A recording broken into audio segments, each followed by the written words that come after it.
आज हम आपको एक कहानी सुनाते हैं जो सतयुग में घटी थी। 7 भाइयों ने खाया अपनी ही सगी बहन का मांस। तो चलो शुरू करते हैं। एक राजा के 7 बेटे थे और एक बेटी थी जो खुशी खुशी अपना जीवन बिता रहे थे।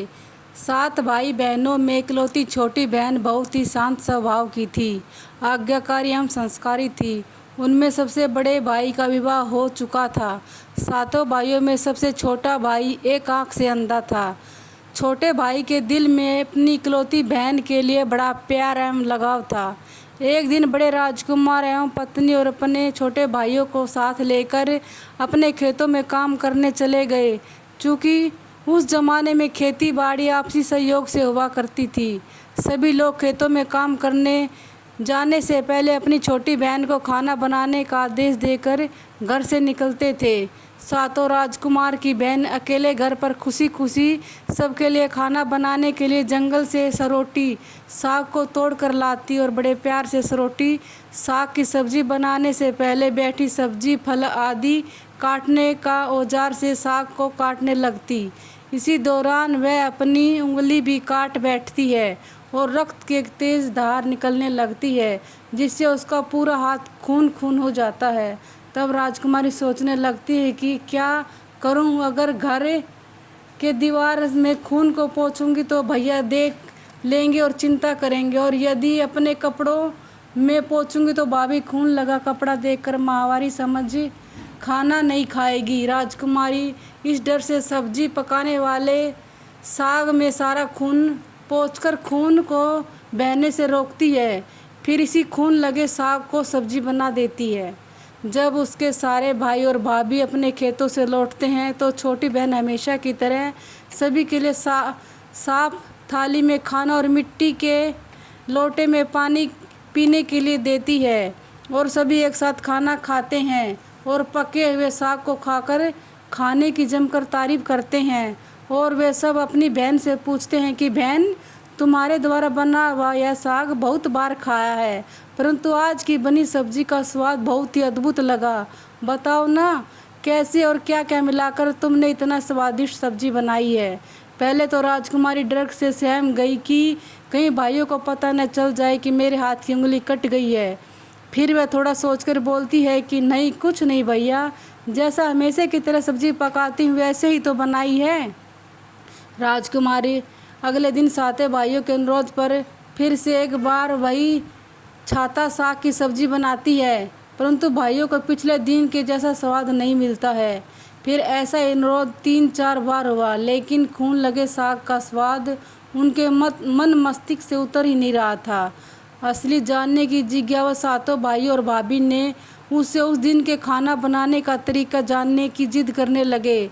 मजबूर होकर राजकुमारी को सारी घटना बतानी पड़ी। सच्चाई मालूम होने पर 5वां भाई, जो बहुत ही लालची किस्म का था, उसने बाकी भाइयों से कहा कि बहन का खून इतना स्वादिष्ट लगा तो इसका मांस कितना स्वादिष्ट होगा। यह बोलकर सभी भाइयों के बीच चर्चा करने लगता है। सबसे छोटे भाई को छोड़कर बाकी भाइयों ने राजकुमारी को मारकर उसका मांस खाने को राजी हो गए। मांस खाने की सोचकर उन सभी के मुंह से लार टपकने लगता है। भाइयों के मन में स्वादिष्ट खाना खाने के लिए वे कितना लालची बन गए, इसका आभास राजकुमारी को हो गया कि किस प्रकार उसके भाई उसी का मांस खाने की लालसा रखते हैं। एक दिन 7 भाई शिकार खेलने के बहाने राजकुमारी को लेकर घने जंगल में लेकर जाते हैं, जहां पूर्व से निर्मित 4 केंद्र के वृक्षों पर बने मचान के नीचे पहुंचते हैं, जिस पर अपनी बहन को यह झूठ बोलकर चढ़ने के लिए बोलते हैं कि इस मचान पर जंगली जानवर तुम पर हमला नहीं कर सकेंगे। इस प्रकार 7 भाई अपनी बहन को मचान पर बैठाकर अपना अपना धनुष लेकर शिकार करने का ढोंग करके चले जाते हैं। तब राजकुमारी को पूरा आभास हो चुका था कि आज उसका आखिरी दिन है, लेकिन वह चाहती थी कि उसके भाइयों की इच्छा पूर्ण हो, इसलिए भी वह मचान में जाकर बैठ जाती है। फिर सभी भाई केंद्र के वृक्ष पर बने मचान से कुछ दूर पर स्थित टोंगरी छोटा पहाड़ पर अपने अपने धनुष बाण के साथ पहुंचते हैं और एक चट्टान पर बारी बारी से अपने बाणों को तेज धार प्रदान करते हैं। टोंगरी के ऊपर सबसे पहले बड़ा भाई अपने तीर को चट्टान में धार करता और अपनी बहन पर धनुष से निशाना लगाकर तीर छोड़ता है। तभी राजकुमारी पूरी बातों को समझ जाती है कि भाइयों का क्या इरादा है और अपनी मातृभाषा में गीत को गाने लगती है।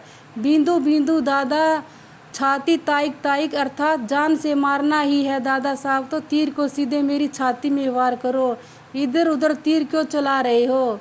फिर सभी भाई बारी बारी से अपने तीर के धार को तेज करते हैं और राजकुमारी का निशाना लगाकर तीरों को छोड़ते हैं। 6 भाइयों का निशाना खाली जाता है और 7वां भाई, जो सबसे छोटा था, वह तीर चलाने से इनकार कर देता है क्योंकि उसे अपनी छोटी बहन से बहुत प्यार था और धनुष बाण चलाने में सातों राजकुमारों में सबसे निपुण था। राजकुमारी जानती थी कि उसके 7 भाइयों में सबसे छोटा भाई बाकियों की तरह लालची नहीं है।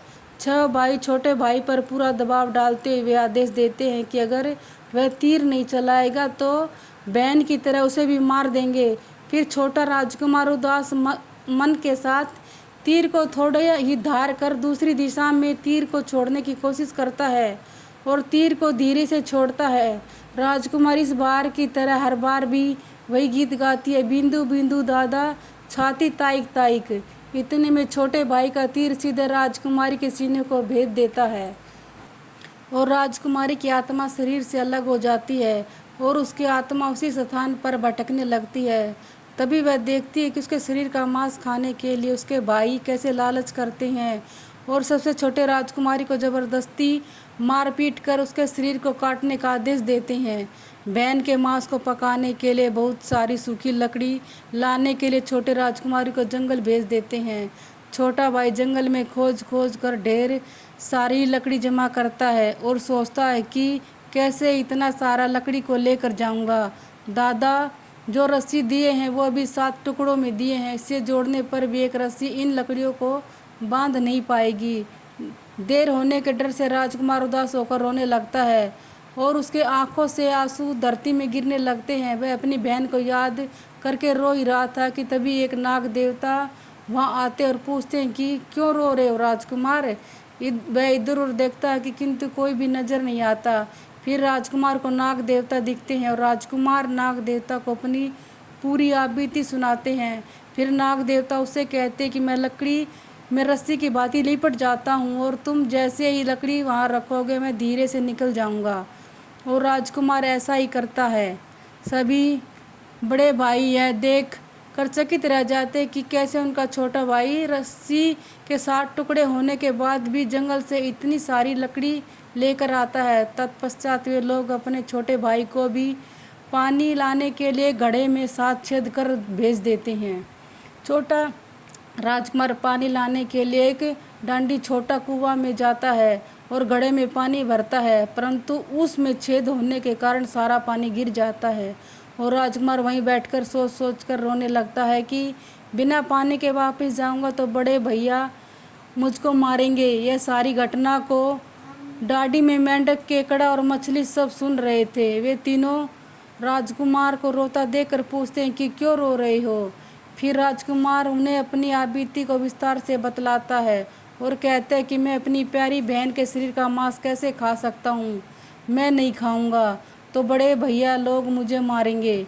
तो मेंढक कहता है कि तुम परेशान मत हो, हम सब मेंढक घड़े के छेद में चिपक जाते हैं। फिर मछली और केकड़ा बोलते हैं कि तुम हमें लेकर चलो, तुम्हारे भाई जब राजकुमारी के मांस को खाएंगे तब तुम मछली को खा लेना और जब वे हड्डी को खाएंगे तब तुम केकड़े को खाना, बड़े भाइयों को शक नहीं होगा।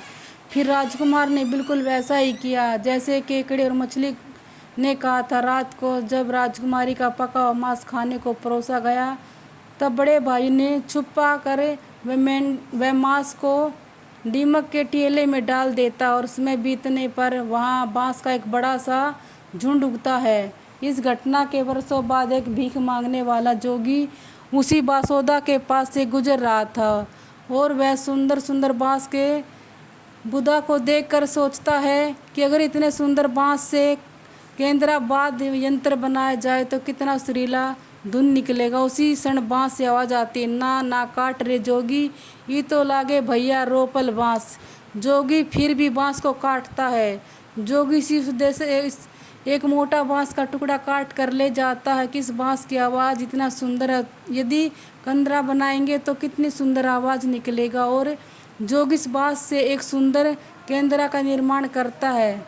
इस केंद्रा से इतनी सुंदर ध्वनि निकलती है कि जोगी जहाँ जहाँ भी इसे बजाता है, इसे ध्वनि से लोग मंत्रमुग्ध हो जाते हैं। एक दिन जोगी घूमते घूमते बड़े राजकुमार के घर पहुंचता है और अधिक धन के लालच में जोगी जोर जोर से कंदरा बजाना शुरू कर देता है। इस पर केंद्रा का मीठा स्वर कर्कश हो जाता और जब जोगी कुछ नया धुन बजाने की कोशिश करता, बार बार एक ही धुन निकलता है, ना बाज रे केंद्रा, ये तो लागे मेरे दुश्मन का घर। बार बार ये धुन निकलने पर बड़ा राजकुमार मारपीट कर जोगी को अपने घर से भगा देता है। ऐसे ही घूमते घूमते जोगी हर भाई के घर जाता है, लेकिन हर बार की भांति वही धुन ना बाज रे केंद्रा, ई तो लागे मेरे दुश्मन का घर बजाता है। यह धुन सुन सारे भाई जोगी को डांट झपट कर भगा देते हैं। सबसे अंत में जोगी छोटे राजकुमार के घर पहुंचता है। छोटे भाई के घर के आंगन में प्रवेश करते ही केंद्रा खुद ही बजने लगता है, जोर जोर से बाज रे केंद्रा, ये तो लागे मोरे छोटे भैया का घर। बड़ी ही मधुर मीठे स्वर का धुन सुनकर छोटा भाई राजकुमार चंद्राकर मोहित हो जाता है और यह धुन सुनकर छोटे राजकुमार से रहा नहीं गया और जोगी से केंद्रा की मुंह मांगी सोने की मोहरें देकर उसे खरीद लेता है तथा जोगी को अच्छे से मेहमान नवाजी कर अच्छे से विदा किया जाता है। धीरे धीरे समय बीतता है और छोटे राजकुमार अपने काम से कुछ दिनों के लिए बाहर जाते हैं। जब वह वापस लौटता है तो देखता है कि उसका कमरा बहुत सुंदर ढंग से सजा हुआ है और घर के सारे बर्तन अच्छे तरीके से रखे हुए हैं। तब छोटा राजकुमार सोचता है कि हमेशा मेरे कमरे की साफ सफाई घर के नौकर करते हैं, लेकिन कभी इतना सुंदर नहीं सजाया। फिर राजकुमार अपने नौकरों से पूछताछ करते हैं कि मेरे कमरे को इतना सुंदर किसने सजाया है। नौकरों के मना करने पर राजकुमार सोचते हैं यदि कोई भाभी आई होगी तो मेरे कमरे को सजा कर गई होगी। जब भी राजकुमार घर से बाहर काम के लिए जाते यही घटना हर बार देखने को मिलती और लगातार होने के कारण राजकुमार के मन में जानने की जिज्ञासा उमड़ने लगी कि आखिर मेरे घर को इतने सुंदर ढंग से कौन सजावट करता है। वह अपने भाइयों तथा भाभियों से भी पूछता है और वे लोग भी सजावट करने की बात से साफ मना कर देते हैं। एक दिन राजकुमार सच्चाई पता करने के लिए किसी काम का बहाना कर बाहर जा रहे हैं बोलकर निकलते हैं और छुपकर पुण्य वापस आकर अपने कमरे में रखे खजूर के गोल मोड़ा हुआ चटाई के अंदर छिप जाते हैं। कुछ समय इंतजार के बाद राजकुमार देखते हैं कि एक सुंदर सी लड़की कंदरा के से निकल कर कमरे में अंदर आती है और सारे घर की सफाई कर देती है, वापस उसी केंद्रा में समा जाती है। यह देख राजकुमार की आंखें खुली की खुली रह जाती है, चूँकि उस लड़की की शक्ल राजकुमार की छोटी बहन के जैसी ही होती है। राजकुमार अगले दिन से फिर एक बार उसी प्रकार छिप जाते और जैसे ही वह सुंदर लड़की पूरे कमरे की साफ सफाई कर काम खत्म कर वापस केंद्रा में जाने लगती है, तब छोटे राजकुमार उस लड़की का हाथ पकड़ लेते और तुरंत केंद्रा को जला देते हैं, जिसके बाद वह लड़की हमेशा के लिए मानव रूप में परिवर्तित हो जाती है और दोनों भाई बहन खुशी खुशी अपना जीवन व्यतीत करते हैं। आज भी हर गांव में आषाढ़ी दिन के पूजा के दिन बकरा कटता और पूरे गांव के घरों में प्रसाद स्वरूप बकरे का मांस खाया जाता है और सतबेनी नामक पूजा स्थान पर वहीं सरोटी साग को चढ़ाया जाता है। हमें इस कहानी से यह शिक्षा मिलती है कि अपने स्वार्थ के लिए हमें किसी का भी नुकसान नहीं करना चाहिए और हमेशा सबकी मदद करनी चाहिए।